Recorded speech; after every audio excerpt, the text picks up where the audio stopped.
Good morning and welcome to Quick Film Reviews. My name is Miss Rose and my guest today is Robert Gardner. Robert will be reviewing a documentary by Stephanie Black titled Life and Death. Welcome, Robert. Thank you for having me. Tell us about this documentary. Well, Miss Rose, this documentary is about the current economic situation of the island of Jamaica and some of the events which have led up to the current situation there.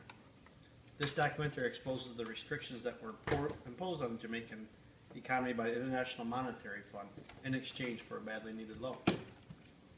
What is the International Monetary Fund? The IMF is an organization which promotes international financial stability and came into being after the Great Depression.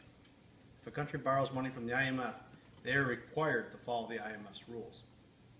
This documentary does an excellent job drawing comparisons between what tourists see of Jamaica while on vacation and what life is like for the local population. Once Jamaica borrowed money from the IMF, the Jamaican government had to impose high interest rates on loans within the country for things like small business startups. These rates helped to lead to the devaluation of Jamaica's currency. Devaluation led to high costs for locally produced products and cheaper imports from other countries.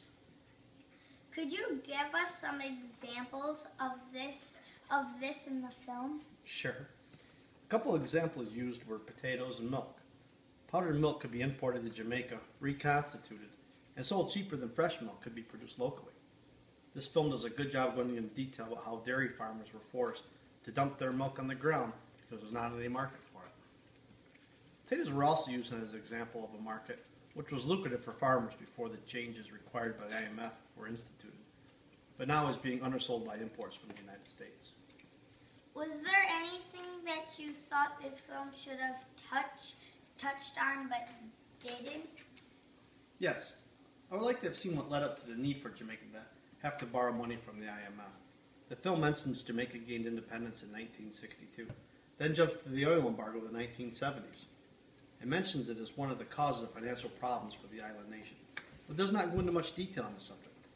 The Prime Minister at the time mentions that mistakes were made in the past, does not go into specifics. In my opinion, the documentary only gave part of the story. It would have been more complete if content about the events leading up to the need for money were more detailed. So, out of 5 palm trees being a perfect score, what do you rate this film? Even though the film does an excellent job in documenting the hardships of the Jamaican people and the events which have helped to contribute to the current economic situation there, I couldn't help but feel that some pieces of the puzzle were missing. A documentary needs to give a complete account of events, and to me this one came up a little short. Because of this, I give the film a 4 out of 5. Thank you. That is all the time we have for today. See you next time. Goodbye.